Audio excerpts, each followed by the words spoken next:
Oke, bismillahirrahmanirrahim. Assalamualaikum warahmatullahi wabarakatuh.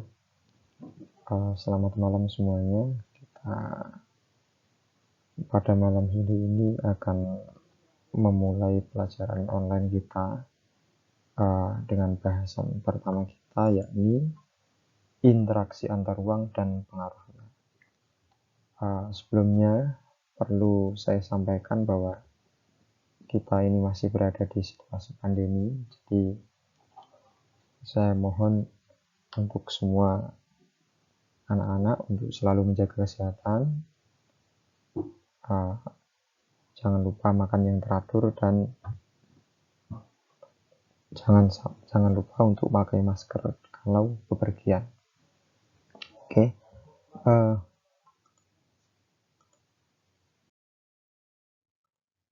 Pertama, apa itu ruang dan apa itu interaksi?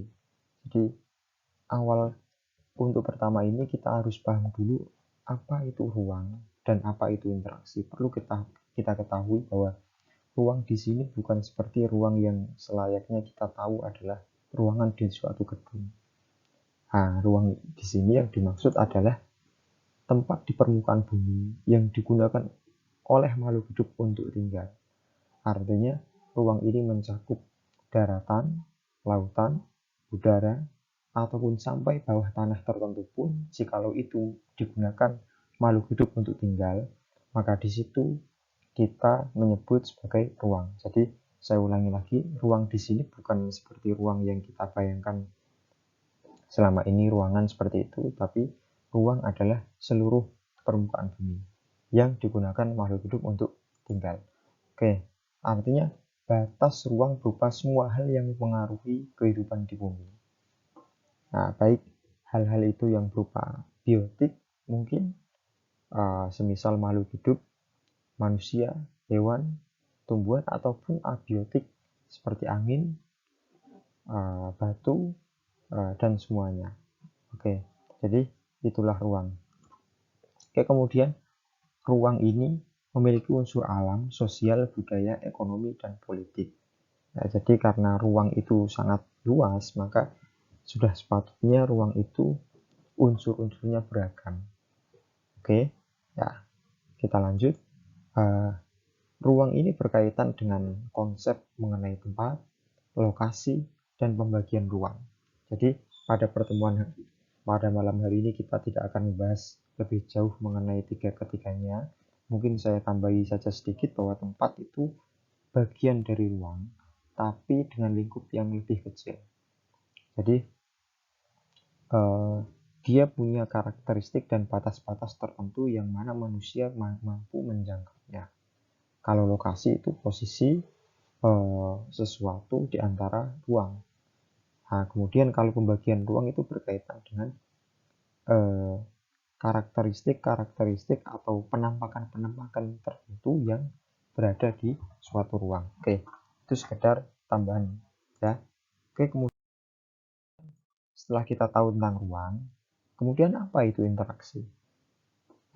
Jadi interaksi ini nanti kita akan padukan dengan konsep yang awal tadi, yakni konsep tentang ruang. Maka interaksi ini ya adalah proses timbal balik seperti yang dikatakan oleh Bintaro, yakni proses timbal balik dan mempunyai pengaruh terhadap tingkah laku, baik kontak langsung ataupun tidak langsung.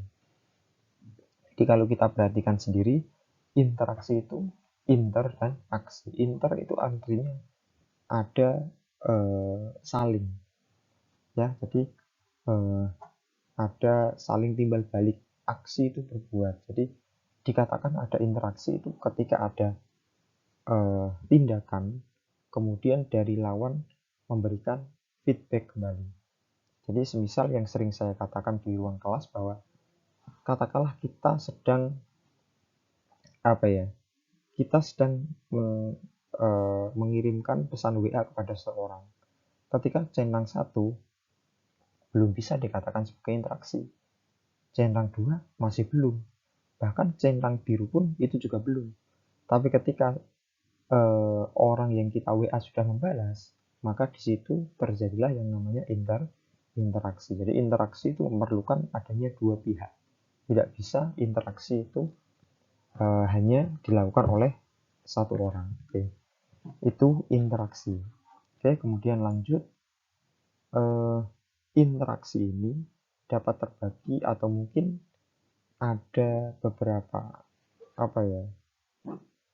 bentuk mungkin ya. Jadi kalau interaksinya itu berupa pergerakan manusia, maka di situ disebut sebagai mobilitas penduduk. Kalau yang berpindah itu adalah informasi, maka hal tersebut disebut sebagai komunikasi. Dan kalau yang berpindah itu adalah barang, maka interaksi semacam ini disebut sebagai transportasi. Ya, jadi kalau manusia itu adalah apa tadi mobilitas, ya, kalau berupa ide atau informasi itu disebut sebagai komunikasi. Kalau barang yang berpindah maka disebut sebagai transportasi. Saya kira mungkin kalian sudah sedikit ada gambaran ya mengenai apa itu interaksi. Setelah kita tahu apa itu ruang dan apa itu interaksi, kemudian apa itu interaksi antar ruang. Nah, konsep antara ruang dan interaksi kita padukan menjadi satu, menjadi interaksi antar ruang. Tapi sebelumnya kita bahas dulu apa itu kondisi terjadinya interaksi antar ruang. Jadi kondisi ini bisa sebagai saling melengkapi, ya, bisa saling kesempatan antara atau intervening opportunity, bisa juga karena kemudahan transfer. Ya, jadi itu kondisi-kondisi yang mensyaratkan untuk adanya apa itu tadi interaksi antar ruang. Jadi yang pertama itu adalah saling melengkapi, bahwa tiap ruang satu dan ruang yang lain itu punya karakteristik, artinya punya ciri khas masing-masing. Katakanlah misalkan daerah kita misalkan di Desa Brumbung, itu tentu tanahnya berbeda ciri khas dengan tanah yang berada di daerah Ungaran katakanlah. Jadi karena perbedaan ciri khas itu tentunya tanah itu menghasilkan hasil bumi yang berbeda pula, ya. Nah, interaksi itu kalau dipadukan dengan ruang, maka terciptalah interaksi antar ruang. Artinya, proses timbal balik yang terjadi antara ruang satu dengan ruang yang lain, tentunya dengan tujuan tertentu. Ya, jadi interaksi antar ruang berkaitan dengan ruang. Nah, interaksi antar ruang ini pada hakikatnya adalah sebenarnya interaksi sosial, karena pada hakikatnya itu walaupun yang terjadi interaksi antar ruang, tapi di situ manusia yang menjadi peran utama. Jadi merupakan salah satu bentuk dari interaksi sosial.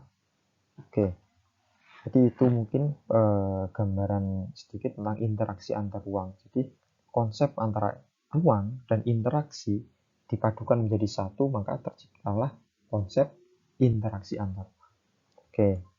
Sekarang kita bahas satu persatu kondisi yang mensyaratkan adanya interaksi antar ruang.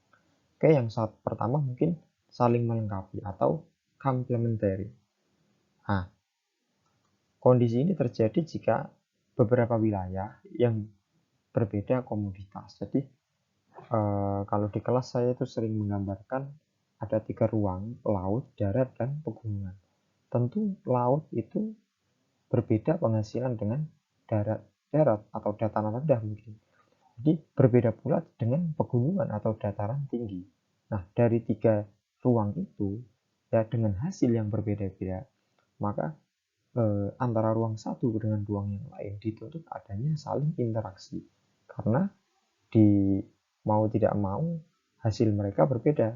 Laut menghasilkan ikan, dataran rendah menghasilkan padi, dataran tinggi menghasilkan kopi, teh, dan lain sebagainya. Nah, 3 ruang ini perlu saling melengkapi untuk kelangsungan hidup masing-masing ruang.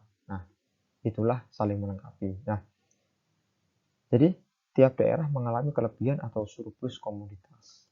Kemudian contohnya wilayah A surplus ikan saling berdagang dengan wilayah B yang surplus sayuran. Nah, jadi antara wilayah A dan wilayah B itu saling melengkapi. Nah, itu yang kondisi yang pertama. Kondisi yang kedua adalah kesempatan antara atau intervening opportunity.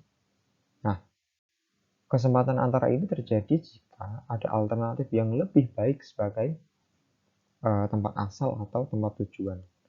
Nah, di sini faktor jarak dan biaya itu mempengaruhi ya, jadi menjadi peran utama. Contoh misalkan wilayah A untuk membeli sayuran, ini contoh yang mirip dengan yang pertama. Wilayah A lebih memilih wilayah C yang mana lebih dekat daripada wilayah B yang lebih jauh. Jadi di sini kesempatan antara ini di samping faktor jarak, faktor biaya ya yang menjadi faktor utama, tentunya manusia sebagai pelaku punya kebebasan untuk memilih. Nah, jadi walaupun faktor jarak dan biaya itu mempengaruhi, tapi kalau manusia itu masih tetap kekeh dengan pilihan yang pertama, mungkin tidak terjadi ya, tidak terpengaruh dengan kesempatan antara. Tapi kembali lagi secara teori, faktor jarak dan biaya itu secara nalar itu sangat mempengaruhi. Oke. Kemudian yang ketiga yakni kemudian transfer atau transfer ability. Nah, ini berkaitan dengan biaya yang diperlukan untuk interaksi harus lebih rendah dibandingkan keuntungan yang diperoleh. Ini adalah prinsip utama dari ekonomi, yakni mengeluarkan sedikit untuk mendapatkan hasil yang banyak. Nah, ini juga berkaitan juga dengan kemudian transfer. Artinya, kalau misalkan transfer antara ruang A dengan B itu terlalu tinggi, tentunya wilayah A memilih wilayah yang lain atau ruang yang lain dengan kemudian transfer yang lebih terjangkau. Nah, tentu kemudian transfer atau transfer ability sangat bergantung juga dengan ketersediaan infrastruktur atau sarana prasarana.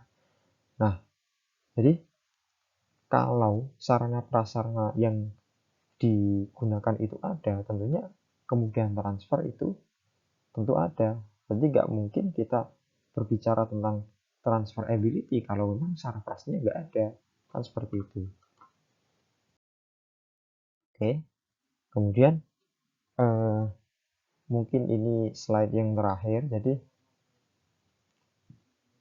perubahan yang terjadi akibat interaksi antar ruang itu apa saja? Jadi satu, tentunya berkembangnya pusat pertumbuhan. Jadi karena ada saling interaksi, tentu ada wilayah-wilayah tertentu yang menjadi pusat pertumbuhan. Kemudian perubahan penggunaan lahan mau nggak mau harus ada. Kenapa? Karena tuntutan dari interaksi antar ruang itu memerlukan ruang yang lebih untuk terjadi adanya interaksi. Nah, kemudian orientasi mata pencarian pun juga bisa berubah. Ya, tentunya dengan prinsip ekonomi seperti tadi ya, dengan mengeluarkan biaya sedikit untuk menghasilkan hasil yang lebih banyak, tentu orang akan memilih apakah mata pencaharian awal dia itu lebih menjanjikan atau tidak. Nah, kemudian sarana prasarana juga mengikuti berkembang. Ya, karena semua seperti yang sudah kita lewati tadi, transfer ability itu berkaitan erat dengan sarana prasarana. Oke, kemudian tentu adanya perubahan sosial dan budaya. Nah, karena terjadi interaksi antar ruang ini menyangkut pula dengan manusianya, dan manusia itu memiliki budaya masing-masing. Nah, bertemunya antara budaya satu dengan budaya lain nanti akan menghasilkan budaya baru atau mungkin menghilangkan budaya asal. Nah, kemudian komposisi penduduk pun juga berubah.